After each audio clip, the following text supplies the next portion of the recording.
Welcome to another episode of the Patio Pondering Podcast, where we're after clear thinking in a complex agricultural world. Today's conversation is one I've been looking forward to for quite a while.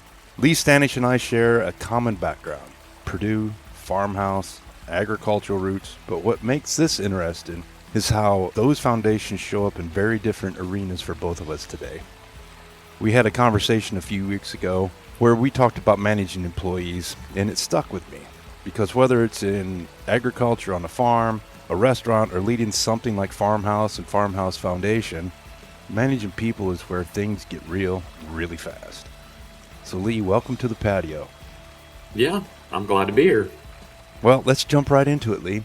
You and I had discussed a few weeks ago about the challenges of managing employees. What has been the hardest part for you personally as a business owner managing employees? Oh, that's a deep loaded question. I think you always want people to know that there's an assumption that you're going to pay the best you can with what you have. And maybe from the other side of the table, people don't feel that way. But I think that, the world's very competitive for pay right now. And so, we have a certain business and it has a hierarchical space of, pay rates. And, that's different for different companies. But I do think that people, I don't know, there's just that feeling oh, I need more.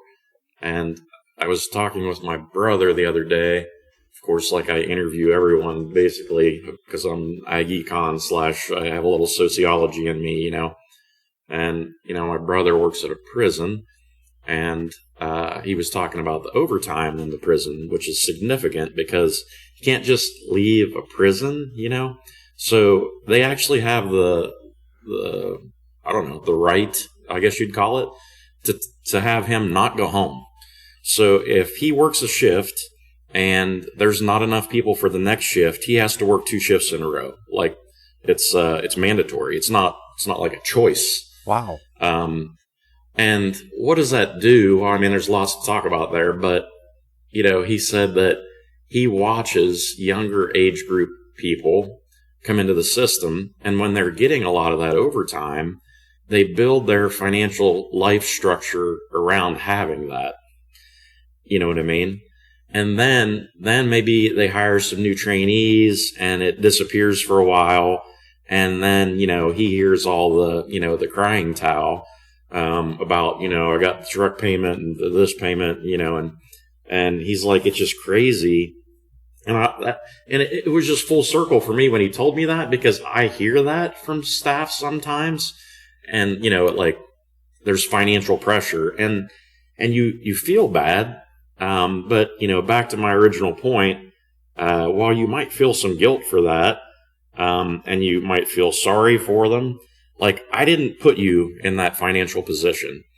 And I just wonder, how much that's changed, through time. Has it always been that way where there's always been overspenders, or do we just live in an era now where, people really push the limits on what they can actually afford versus what they're trying to afford? And, but then it all bundles together, because then you have this person, which maybe you're paying them at the highest rate they can, but it's just not enough for them. You know what I mean? And, so I don't know. That's been something that's been on my mind. It's like when you look at someone that's working for you and, what kind of, are they okay, financially, or, and how does that impact, if they're going to stay where they're at, or if they're going to try to, jump into something else.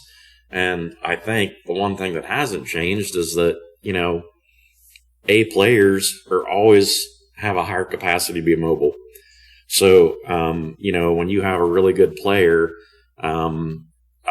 they leave here, they leave anywhere. They're going to get a job, like that, because of their skill sets, maybe their responsibility level, their commitment levels, all the things that we think of as being good employees. So, and then on the other side of the coin, then you have to be careful that, there's not someone in the apple barrel that's only there because, you know, they don't have the capacity to, you know, make a shift. So. Do you see that difference between your expectation that you're taking care of your employees as best you can and the cynicism of the employees that you're taking advantage of them? Do you see that worse now? Do you see that as a adversarial approach between employer and employee? I don't know. I mean, I don't know. And I'm not saying that as a stereotype through the whole system, you know. I just, when you have these individual situations, and I think as you get older, whether people realize it or not, you do tend to listen more of what was really said. And so I just think when I hear those kinds of things, I try to connect the dots. But I don't know if it's better or worse. The one thing that I did think about, though, is the whole reason I ended up messaging you in the first place is because I was here, and for the nth time, I basically heard from someone something to the effect of, you know, like, I know this is when you need help, like this day, this time, this, you know, et cetera, et cetera. But here's the days I can come, right? And now we all have knee jerks to that, right? But I processed that, and I thought back when I was 15, Jim. I was a young farm boy who was driving tractors and trucks before he was 16, and we had a Tractor Supply open in our town, and this was like huge, right? Because we didn't have like a good rural supply center, and this was like the talk of the town. And I was doing a lot of different jobs through high school, but I thought, man, you know, I'm going to go to work at Tractor Supply, and they're going to like have the red carpet laid out for a guy like me, because like I was farrowing pigs, I was raising cattle, I knew feed rations, you know, like I was like, they're just going to look at this like, man, this is a no-brainer.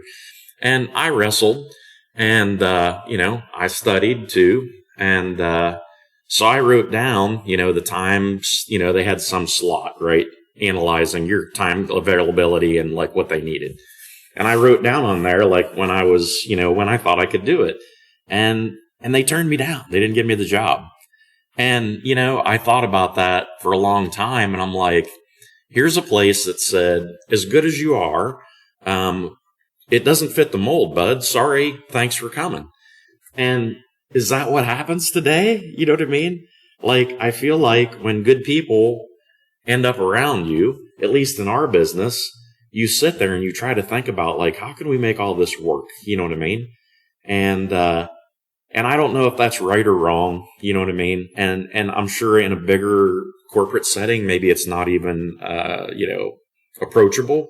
But I feel like we do that more. That is something we seem to do more. And it's almost like create a job for me. And that led me down the path of this, because I come from a certain perspective, right? We all do.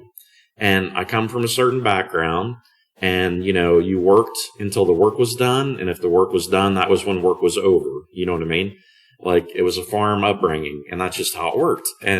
But you have to realize and take yourself out of your norm. The other norm that I had growing up was the fact that both of my parents were in my house. Now, how many, you know, I tried to find some statistics before this and I couldn't, but like, the question is, how many working parents, you know what I mean, are there in America, that they're not cohabitating in the same house? And what does that mean? I'm not judging it, but what I hear is, you know, Friday night I have my daughter, so I can't work on Friday. Now, is that right or wrong? I don't know. I'm not going to talk about, you know, your daughter being more important than your job. But what I had to take myself back to was like, you know, I was like, I wrestled. My parents weren't both at every one of my practices or meets because maybe dad had to work that night. And that's just kind of, that was like my norm. You know what I mean?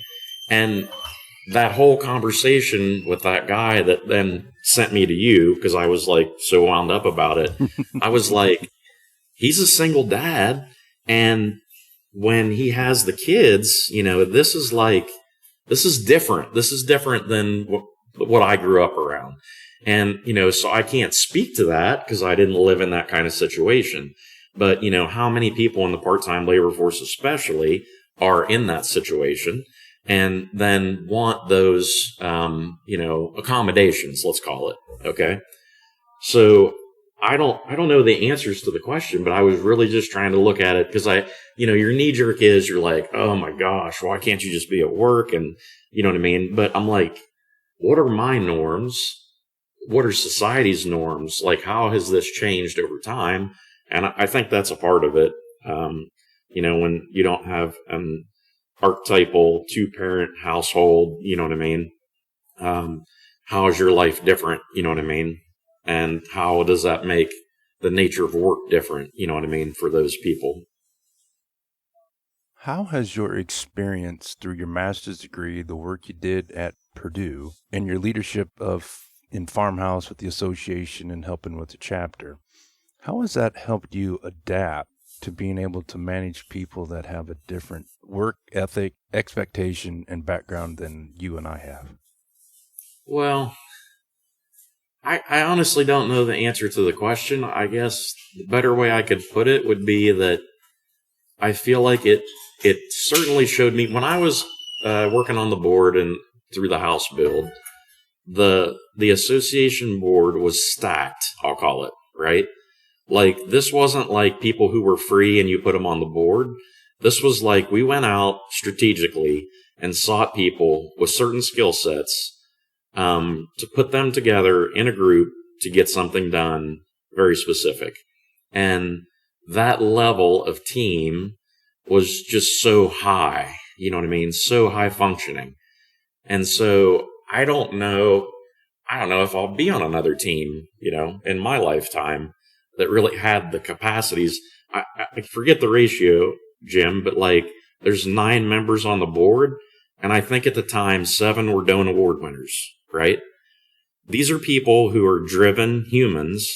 And, so it gave me this picture of like, wow, if you can put a group together like this, these are the kinds of things you can accomplish. And, I just don't know when you have businesses that are more heavily weighted in the part-time staff. I don't know if I've ever figured out exactly how to say, let's have that kind of level of commitment and drive. And, I remember, worked with Jay Ackridge a lot through the years and worked just in the same building with Jay for many years. And one time he was quoted as saying something like, because people were always giving him accolades about the things he'd accomplished. And he said, this is one of the most high performing teams that I've ever been able to work with. And that's how I get to, where I get to. And I respected that and appreciated it a lot because I understand what he's saying. And I think that's the challenge.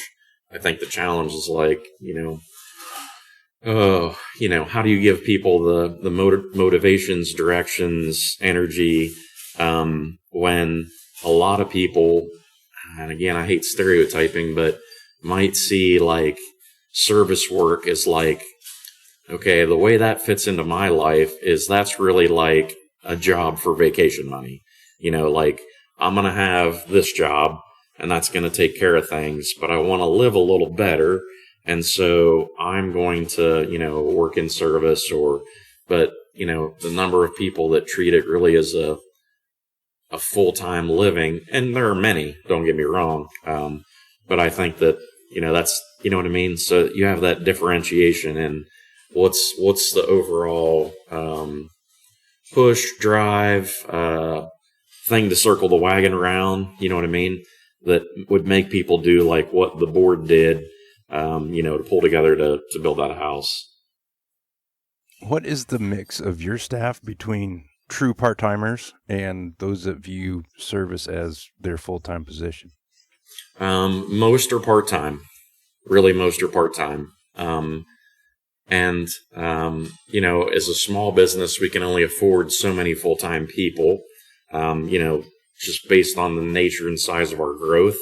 And I suppose if you were, a slightly bigger company, maybe you could have a few more full-time people. But I chuckled, I don't know, a few weeks ago, a young man was interviewing, a local young man who thought, hey, maybe I want to be a dishwasher here. Or I want to try to get my foot in the door. And so we're having a conversation, and I said, well, where were you working? And he said, I was working at a Taco Bell. And I said, okay, well, why did you leave? And he said, well, they weren't scheduling me. And I was like, well, help me understand that. And he said, well, I just can't understand it. But he said, they hired so many people that I couldn't get on the schedule, you know? And I was just kind of chuckling to myself because I'm like, I know exactly what they did, right? I mean, these hiring processes are so expensive and strenuous, and there's so much energy that goes into it. And if you literally had to hire a new part-time person every day, you'd need a complete HR department just to do that, which most of us don't have. And so this place was like, hey, we're going to hire 10, and we only need 8 or 7. And by the time 2 people decide they don't want to work here in 5 minutes, then we haven't had to go through the whole process again. And is it right or wrong? I don't know. But yeah, he told me that, and he was so baffled by it. You know what I mean? Like, he's like, why would they hire more people than they actually need? And I was like, oh, son, you know what I mean? Like, the labor market's so crazy, and it's just so expensive to go through that whole process. And then it just feels like Groundhog Day sometimes. So, you know, we've done a little bit of that in the past. I won't say like maybe to that extent, but when we first were open, it was more like, okay, this is Joe, and Joe's job is this, and you're just going to do that every day, and you're not going to be sick, and hope you don't go on vacation. You know what I mean? And then, you know, and part of that's probably my own fault because of, like I told you, what my normal was.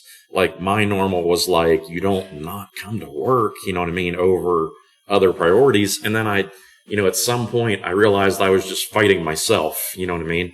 I'm like, you're just fighting yourself. You have to have, you know, some cross-training situations, and you have to have a couple of float type people in so that when you do have a loss, you know, that's the worst is like, I don't know what people think, but imagine in a small place if like 3 people quit that are fairly critical, okay?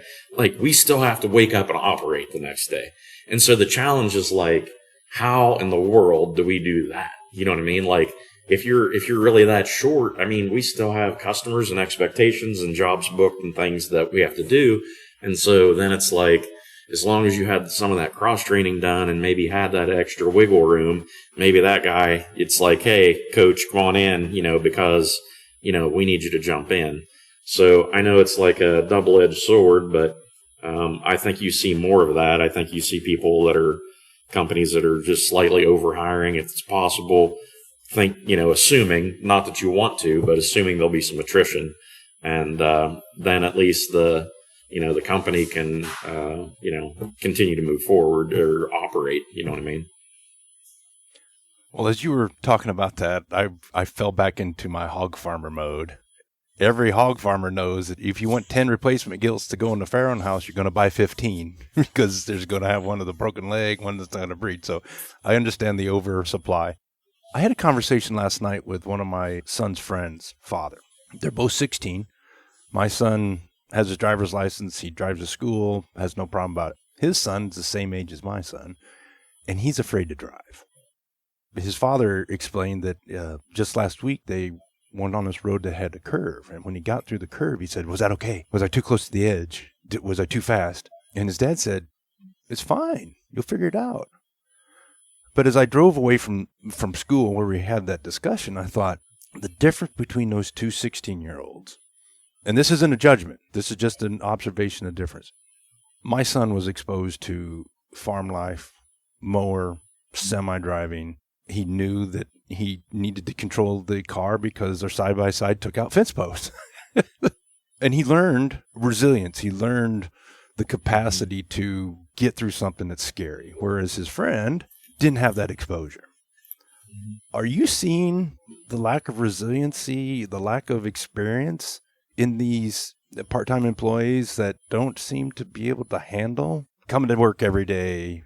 I have 2 points off of that. So my mother is a elementary school teacher nearing retirement, so she's been there her whole career. And she has a student that identifies as a dog. Okay?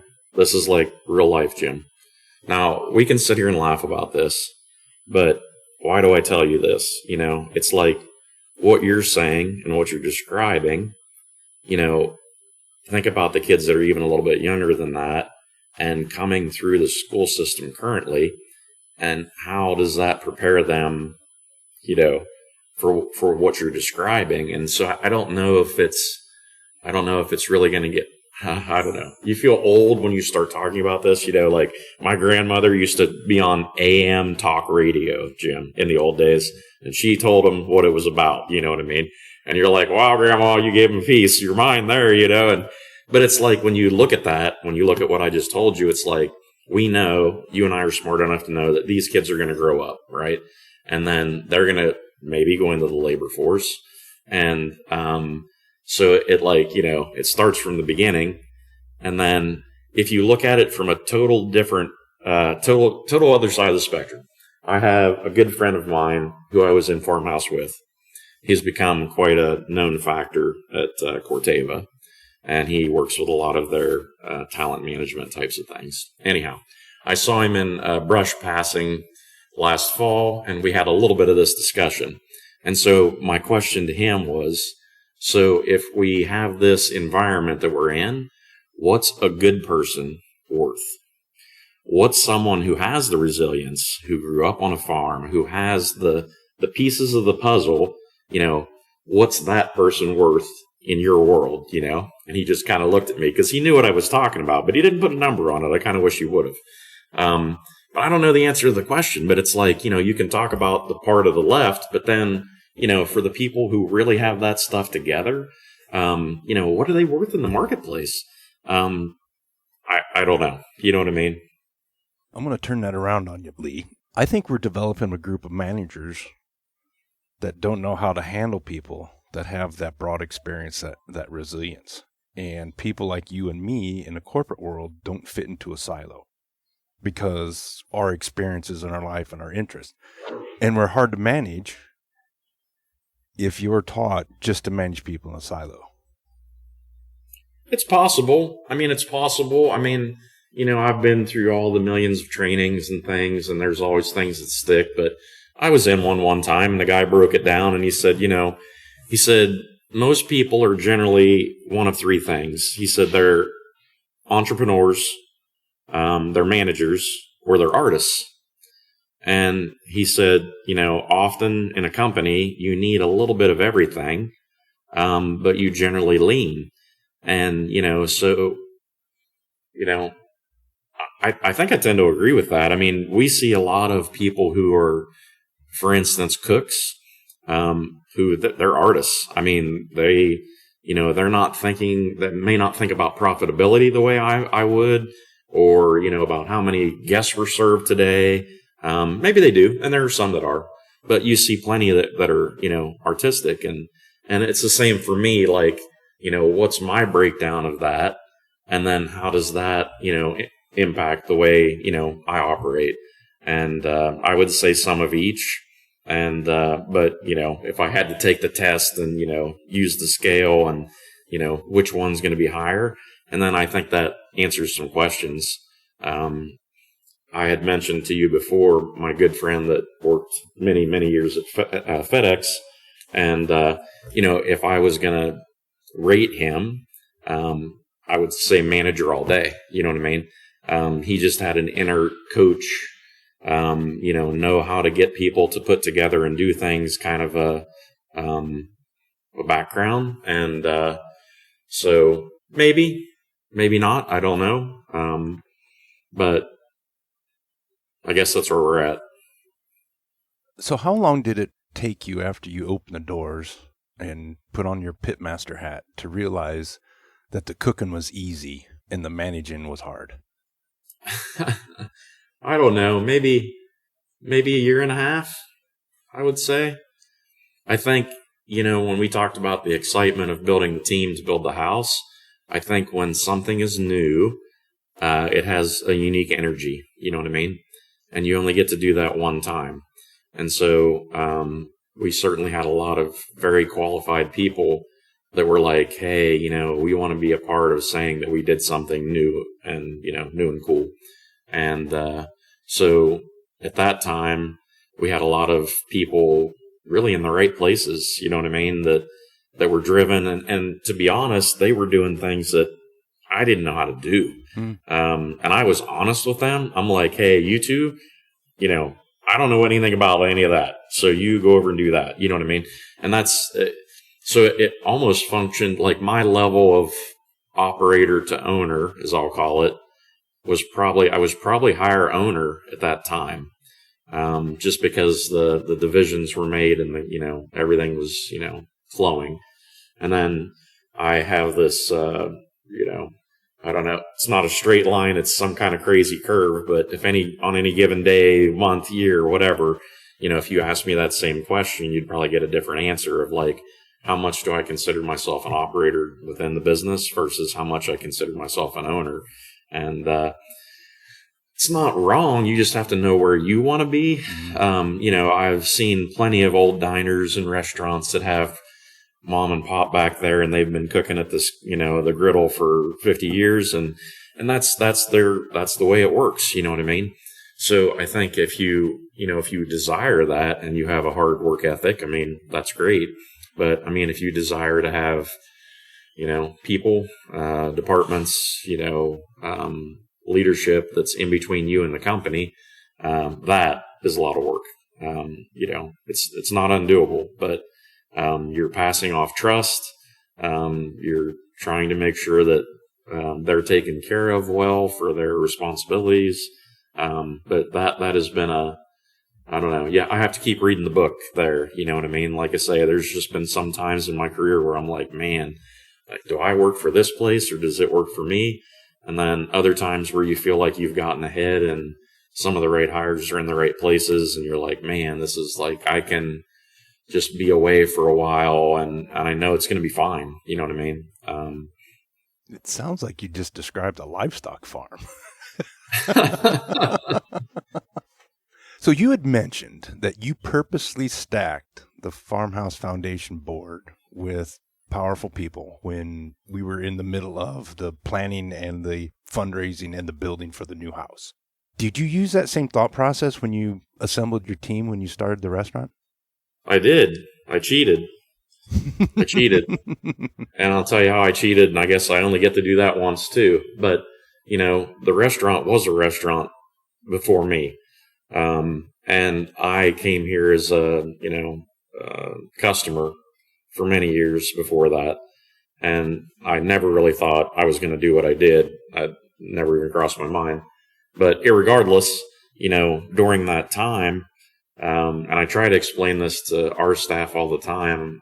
I don't know. Sometimes I think once you've done it a long time, you get comfortable. But at the end of the day, you have to realize that you are on a stage.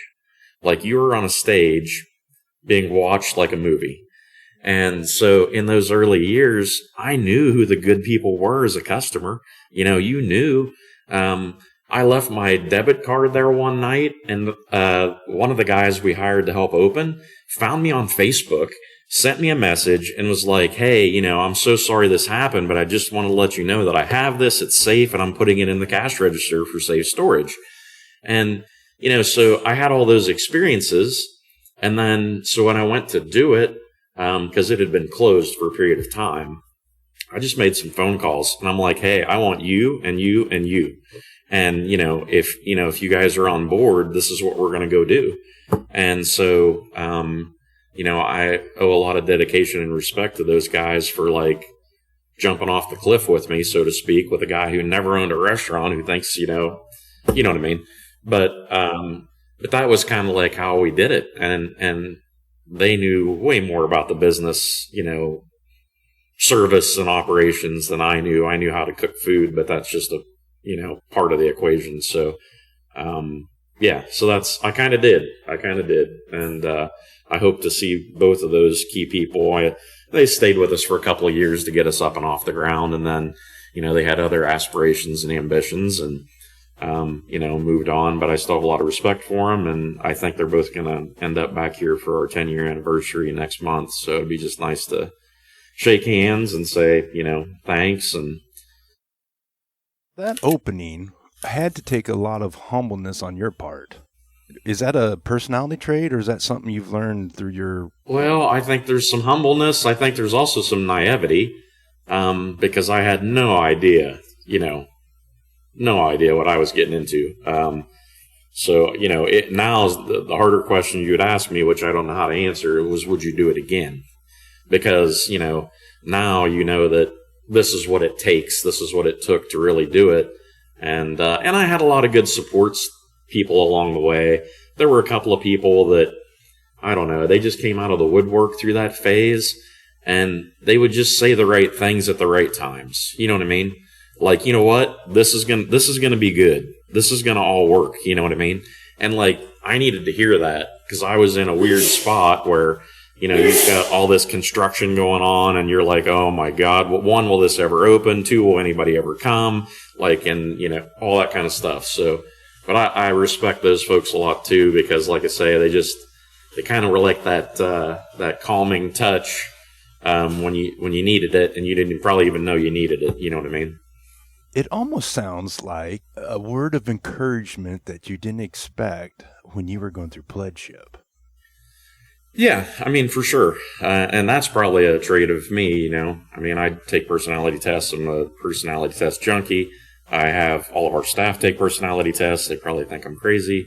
But, I know there's a Myers-Briggs spectrum, and I know if you test out in a certain place, generally if you're going to be a good server, or generally if you're going to be a good cook, because those people all kind of gather in the same bunches of area on the, spectrum. And like for me, I guess that, words of encouragement has been something in my drive, you know what I mean? And so you always have to learn as much about yourself. But, yeah, we have a chart in the back. I laugh, but I mean, anybody that's ever worked here is on the chart, and it's still there on a whiteboard, and new people come in, and I'm like, yeah, and then, you start to see the patterns. I mean, I feel like there are patterns in the people for the right positions. And I think people like it too, because, I think most people assume like for a part-time position, it's like, oh yeah, my dad and I'm free, so I'm just going to drop over, you know what I mean? And like start tomorrow.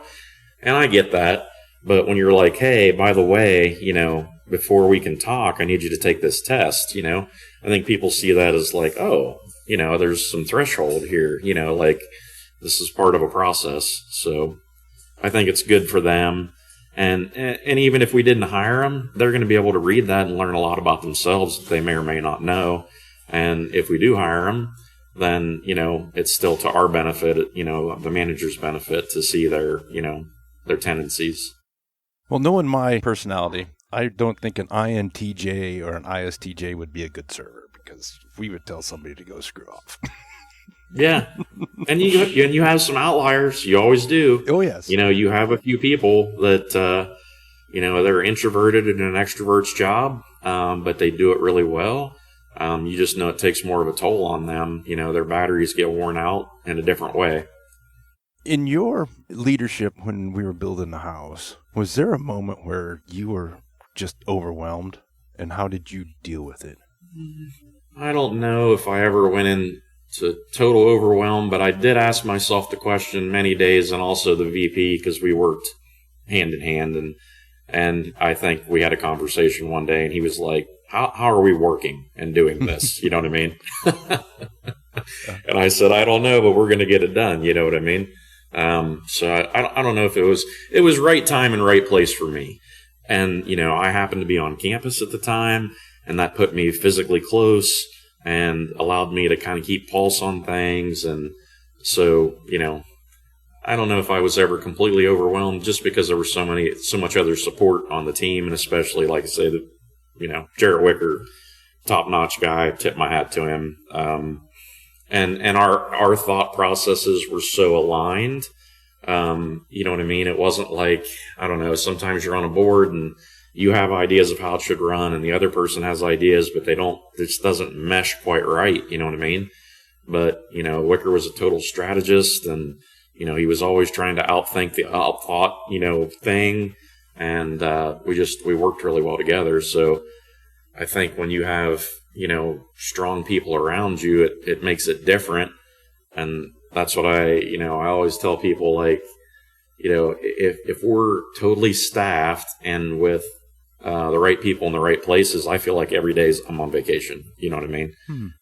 Because it totally shifts the weight, around, and, it's a totally different feel. Even if everything's staffed, I could be at the restaurant just talking to people, and people are like, we don't really need you. Why are you here?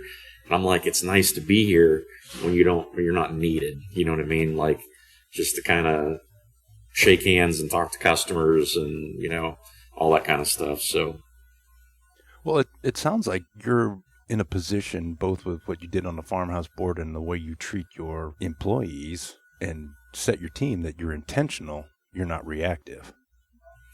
Yeah, I mean, I can't say that I've not fallen into the trap, Jim. I understand. There's times when, you were like, man, the sky's falling, and if we don't get somebody in here, this is going to be real bad.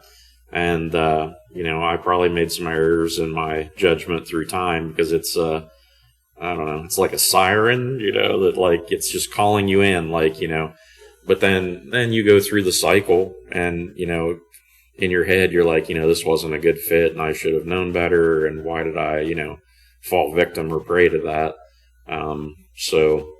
Because it is, certainly, like I say, to keep operations, when you're just big enough, how else do I want to put this? There was a guy down the road here that was a truck driver, right? And he was a hardworking guy. But if he wanted to work 6 days a week, he did. If he wanted to work 4 days a week, he did. You know what I mean? Because the only person that he needed to get the job done really was him. And so, but this is a team sport. And as hard as any one person would want to try, I mean, it's not accomplishable, by a person. It just doesn't, the structure's not that way. So that, for whatever the company size is, for wherever anyone works, that, hey, if we don't have 10 guys, like, or whatever, whatever the number may be, because you're playing in a team sport, you're not in, a sole operator sport. Let's shift gears just a wee bit. You and I experienced farmhouse in different eras. I was late 80s, early 90s, before the basement flooded all the time. Thank God for Ellsworth Christmas, right? How would you describe farmhouse as an experience and, as we call it, a builder of men to somebody that knows nothing about farmhouse? Well, I think a good way to think about that question is what I used to ask myself when I lived there, and I'm sure it still exists today. So you had the people that were in the house that were not the people that you would expect to be in the house. So, I roomed with a guy who was from Iowa, right? And he came to farmhouse, and when we had a barn dance, he had to go buy a pair of jeans because he didn't have any jeans because he just wore khakis, right? And I just and he didn't drink. He wasn't a drinker. And not that anyone, just, but I would always look at him, and I'm pretty sure we had a conversation about it. I was just like, hey, don't mean to be weird, but here you are. I think he had a finance degree, if I remember right. I'm like, what brought you here? For the rest of the other group, it's like that camaraderie of, someone who grew up in a rural or farm environment, and you want to live around friends like you, The high school that I went to in Pennsylvania, I don't know, let's say I think there was 120 in my graduating class. Maybe 5 of us had ag experience. And so I was the farm kid in the city school, And so when I got there, I was like, wait a minute. You mean there's 70 other guys that are like me, kind of. And so I was just blown away, and it felt really at home for me. But I think when you think about the guy I was talking about, he just talked about how he wanted to be better. You know what I mean? He wanted to be driving to be a better person, better leader, So I think there's that drive that you don't want to just be average. And I think that was important for him. And I think he just felt like that was an environment that would help push him. You know what I mean? That would be healthy for him to be pushed, encouraged, guided, however you want to call it. in the right direction. But yeah, when you look at the outliers, I think that makes it easier to see the core qualities, because not that the stuff on the top, like we're all buddies because we all used to drive a tractor. That's cool. But when you look at the guys, like I say, like him, then it kind of helps you break down the leadership components of it. We want to be better than the average component of it. And we want to be like, on a trajectory to be like, come out, stronger than we went through. The people that founded FarmHouse, D. Howard Doan and Henry Mayo and all those people, when they came up with the mantra of builder of man, I doubt they realized how strong those three words would end up being as truly builder of men, with the way that we have expectations for grades and involvement on campus and camaraderie and brotherhood. No, I don't disagree. And I mean, the statistics, which this is way too far back in my memory now, but of course, when the house was being built and you're talking in front of people and, I had to get comfortable with like the numbers, the numbers show it's like, you could say, is 4-H good for a kid, right? Like, is 4-H, can you tell? How do you tell? I don't know. Well, it's kind of similar, I guess, in Greek life, but they do have a little more statistics around it. You know what I mean?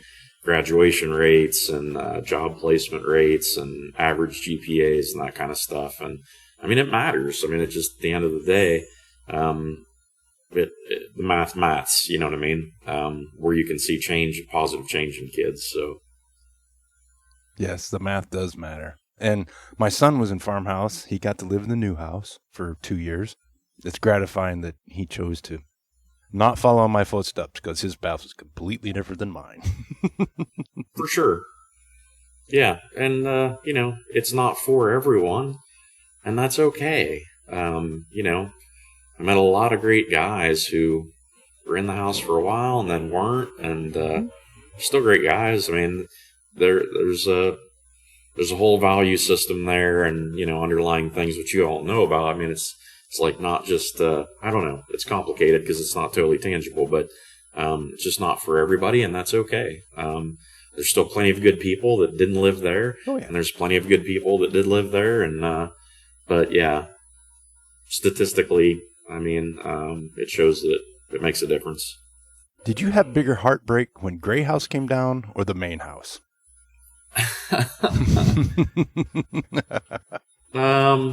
Probably the main house. I never lived in the Gray House. I was on the exec team almost, 50% of my college career.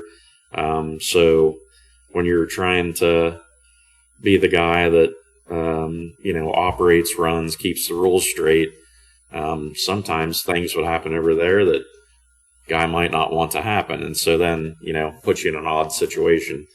So, I mean, that's a whole challenge in and amongst itself. I think I was a sophomore when I was house manager. And so when you're younger in a position and you're trying to guide people that are, older, then you really have to have your stuff together, right? Because it's hard to preach if you're doing different things. So, and then at the same time, you want to just limit liabilities and problems or navigate this how you can. So, yeah, it was tough to see the old girl come down, but Shill Sexton was a great partner, and they had some forward thinking and videotaping that as they did it. Because they realize, hey, this is going to be a project where people are donating significant amounts from all over, the place, and this is a way in which we can help, put them right here, you know what I mean, and let them watch it happen and see the progress. So as we're talking about emotion and what went into that demolition and building, what was your feeling when you walked out of the zoning meeting and Purdue did not fight the height limit? Well, I don't know if I had any one particular fight that was bigger than the other, but there were many. And it's not just, the list is long. I mean, it's like the House Purdue category. the internal category. This needs to be stainless steel. No, that needs to be blue. No, we should have 2 floors. How about should we have group showers? Okay. The number of conversations around suites and showers. Purdue and the height, it was just another day at the office for the whatever fire was burning that day because, obviously they wanted the ground. They would have preferred to have the ground. And so they weren't trying to make it very easy, I guess, you know what I mean, for everything to go through. So, I don't know I honestly don't know if that was, biggest challenge. There were just so many, and you just try to deal with them in categories like, okay, these are internal things that are, going on, and we need to navigate those with meetings with, alumni or current students, or, these are something that didn't have to do with Purdue at all, construction or architecture people and thoughts on designs and all of that. So, yeah, it was definitely a thing, but there was so much other precedent being set. And now you look at today and like, how could we even be having this conversation? You drive through campus today and it's changed overnight in the last 2 or 3 years. Chauncey Hill's redeveloped, Levy's being redeveloped, and, you have skyscraper buildings everywhere. And so, I think it was just one of those old laws that was on the books since, the stone tablet was written, and it just wasn't, up to common standards. And luckily at that time they were smart enough to, allow the variances and things, because, if you'd look at it now 10 years later, people would be like, why would they even have this discussion? Because, it's almost irrelevant. Well, for me, being an animal science major, it kind of sucks. You don't have poultry annex and everything in Lilly anymore, so I'd have to walk a little further down to Creighton. So it's a change on campus. Yeah, 2 ways to 1 way, 1 way to 2 way. Lafayette's doing the same thing, so it's, I don't know. But yeah, campus certainly looks different. And, but, when I think back to when I started at Purdue, I mean, one of the things I enjoyed about it at the time is it had such a rural feel. I mean, yeah, it's a big campus, but I mean, there's plenty of real estate, in between buildings and parking lots. And it was just a fairly spread out campus that had a lot of real estate. And I think it's in a phase of, redeveloping that in a slightly more urban or compact way so that, we're not busing people from Crawfordsville or something, you know what I mean? Because there's no place else to park. So, I suppose it's a fair path for them to go. As you are approaching your 10th anniversary there at the restaurant, what is your favorite thing to cook? Ribs are pretty high on my list. I've always liked to cook ribs, and oddly enough, that was one of the things that kind of really hit over here. I knew I had a certain skill set and my preferences, but then you put the menu out to the customers and you watch what they decide they want, you know what I mean? And maybe you like to cook steaks, but they're not a steak crowd or whatever, you get the point. But, so lucky for me in that ribs have been a really like a staple for us. And so I do enjoy to cook the ribs, and it's fun. What is the most important tool that you use in the pit or the kitchen? Well, I mean, a good thermometer doesn't hurt. And as years progress, I feel like you can almost sense where it's at more, but a good thermometer is always good, and a sharp knife is worth its weight in gold. So, I always tell people, I think they give people dull knives and tell them to trim briskets, and that's someplace in hell. Because, if you've ever trimmed fat with a dull knife, it's a pretty rough go. So, a good sharp knife, get a guy a long way. So we went to my daughter's house over Christmas. She lives in Nebraska. They have cattle, so they butcher their own steers. Chad, my son-in-law, says, "Hey, let's cook this brisket tonight." So I said, "Okay, we'll do that." And we put it on his pellet grill, and when I pulled that thing out, I was like, "This is one fatty SOB." I mean, there was no fat cap. It was just this blob of fat with some muscle to it. And I said, "What does this thing weigh?" I was like a 1,700-pound steer. I was like, well, he had a yield grade of a 5. Right. So he was a fat one. Needless to say, that cook didn't go very well. Right. Yeah. They, it's just like anything else in the business. I mean, customers desire consistency, and, but, every cow and chicken's not made exactly the same. And, it's just something we have to deal with. So, yeah, if I could get every brisket, I know this is like a utopic, desire, but if every brisket was exactly the same size and fat content and, all the things, obviously it would make our jobs a lot easier. But, when you're actually, running the pit, I mean, there's going to be ones that finish early, ones that finish longer, and it's, just the nature of the game. And so, but I always tell people, I'm like, you don't ever get to marry a smoker. You just date them for a long time. and the more you date, you get to know each other. And, when you get to know each other more, you build a relationship, you know what I mean? And, and so someone will ask me for advice or cooking advice. And I'm like, well, how many dates have you been on? You know what I mean? But that tells me, if they say 2, okay, well, I know where you're at. If you say 12, I know where you're at. And, more dates, more success. You sound like Robert Duvall in Days of Thunder talking about the car and he's rubbing his hands across it. Well, I think there's something about being a man linked to our chromosomes that just draws us to cook meat on a grill. I don't know if it's prehistoric or what, but it's just, you talk about it. I'm starting to salivate thinking about the brisket on the grill. There's something about a smoker and cooking meat and men that just fits. Well, and when I've been working on some classes and stuff to try to help people, and when you do that, you have to turn back the hands of time, and you have to think about, what were my struggles and my hurdles, when I was in that spot. And one of the things that helped me at the time was just reading and kind of being an understudy of people that I thought were doing cool things. So I had 3 guys, and I read their cookbooks and read their, whatever they wrote and all their stuff and followed their careers.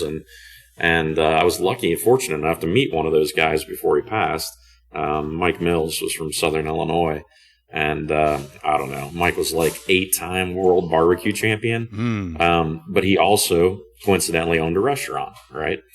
Because a lot of the competition guys don't get into necessarily, the business, it's competition or business. And, Mike was doing both. And I was like, ooh, I'm going to watch this guy, So, but, one of the other guys is Paul Kirk. And the reason I tell you this whole story, you're talking about salivating, I think Paul just passed away too, not too long ago. But he was as old as he was. People asked him why do you keep cooking?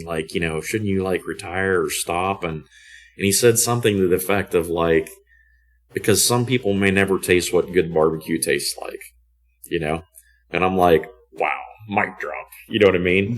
Mm-hmm. Here's a guy who's I just want to keep doing it because some people, they may never get to experience what a rib cooked right tastes like. You know what I mean? Because grandma used to boil them or, dad never cooked them right. You know what I mean? So I just thought that was kind of a cool statement from a guy who had been there, done that, and I get it. It's I think that's what you want to push to do is whether it be teaching people to do it or offering it to people in the restaurant.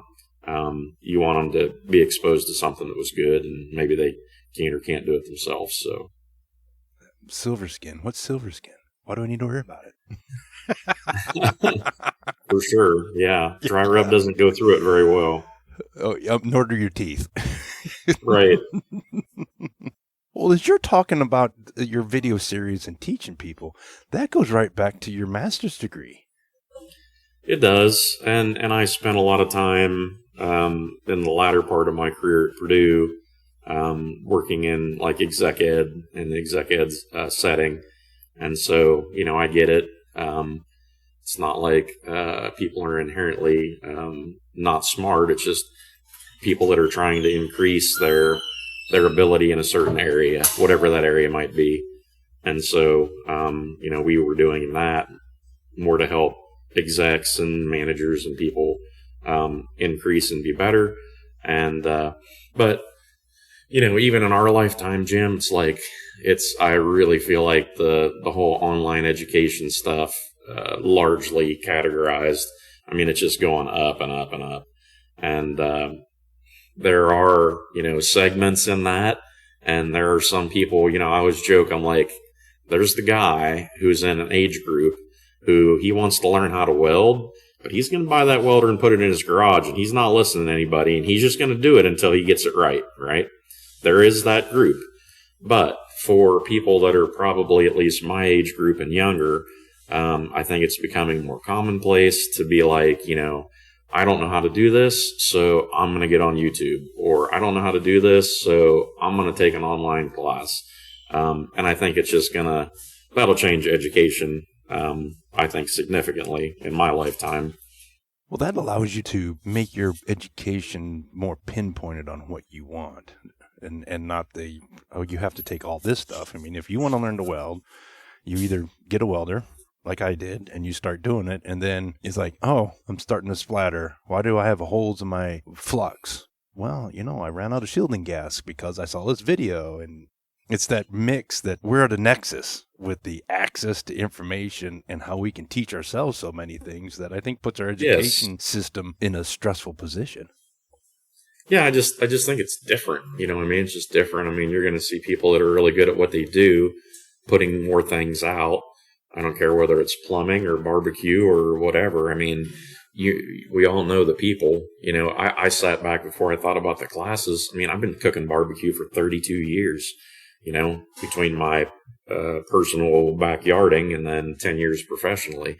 And, you learn some things, you gather it, and then, it's like, I don't know, historically, unless you were at the coffee shop talking to said guy, you didn't get that information. Now we have a way to get that information out of people's brains and into a platform where other people can see it.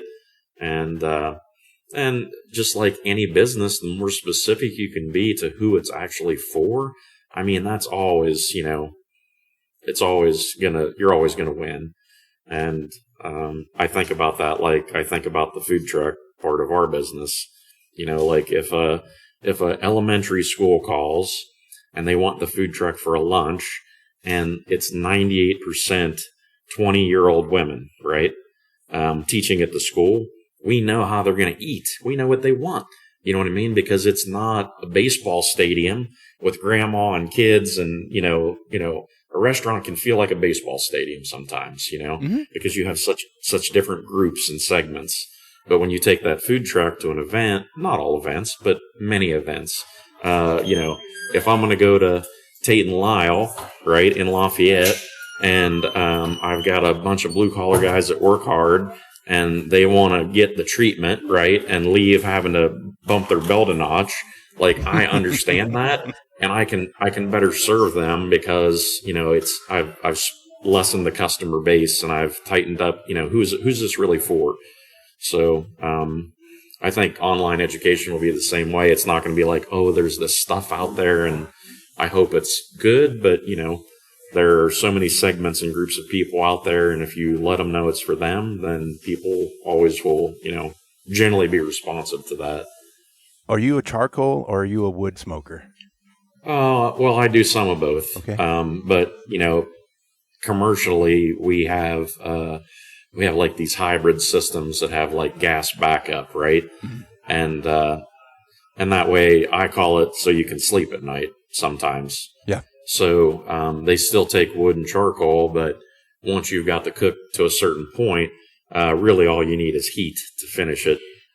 So that really helps out because that, allows you to, I don't know, just more pragmatic. Mm-hmm. But we still have several old stick burner machines, and I love them. And they're, I hook it up to my pickup sometimes and go someplace and just have a good time. But it's not ultra pragmatic, especially with labor costs and things, and to have somebody 24/7 tending fires. So your trajectory to a business owner, restaurant owner, a pitmaster has made quite a few turns between working at Farm Credit, going back to Purdue, being an executive leader, and now a feeder of men after being a leader of men.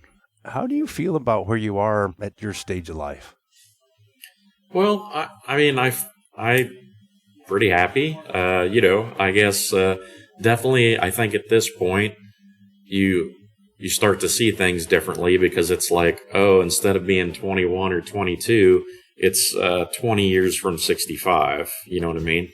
And that puts a lot of things into perspective. I picked up a rental house last year, and the banker was like, hey, yeah, we're going to put this on a 30-year note. And I was like, did you check my driver's license? I was like, that might work out good for you. But I was like, we're going to go ahead with the 20. You know what I mean?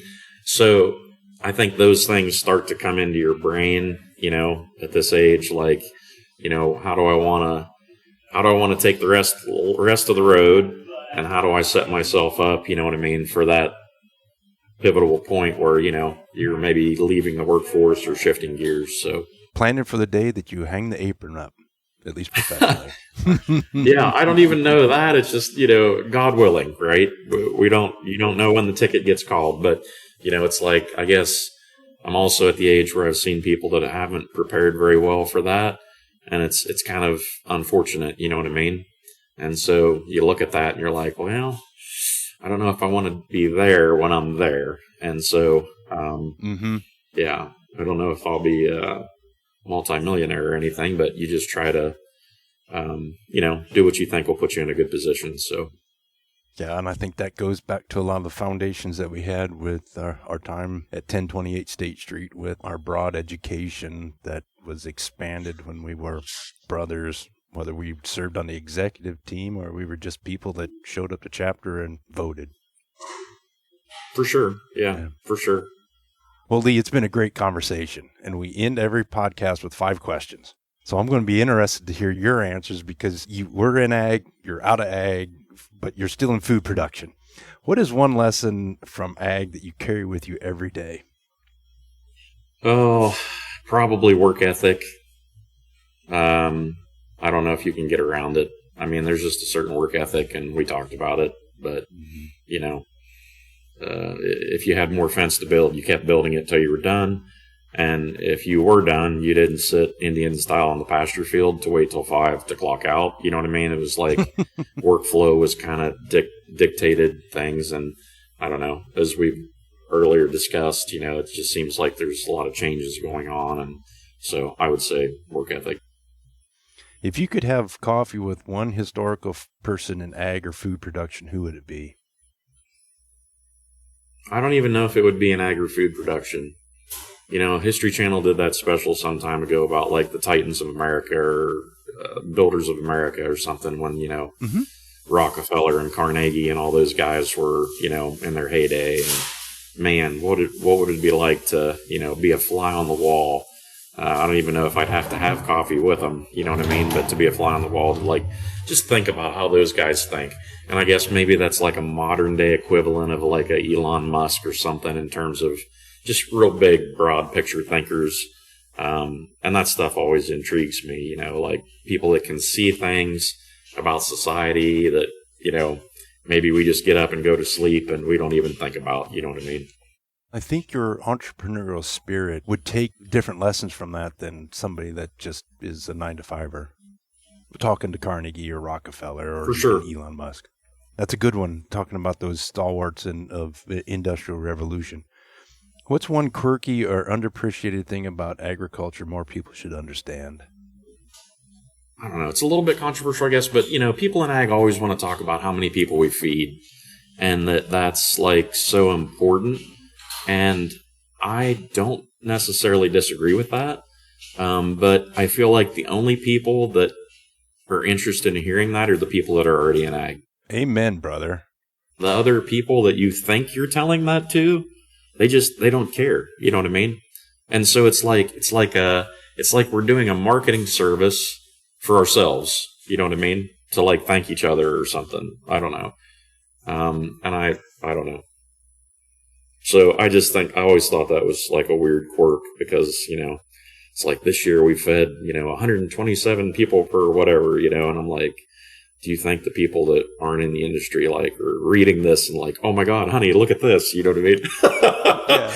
But can you imagine somebody that's in Cicero riding on his boat saying, hey, look what just came up on Facebook. American Farmers feeding 170 people this year. I feel so much better. Right. Right. I don't know. Well, I think that would come into the neediness of ag. We got a lot of self-promotion and, I don't know, maybe your sociology background. We pat ourselves on the back a lot.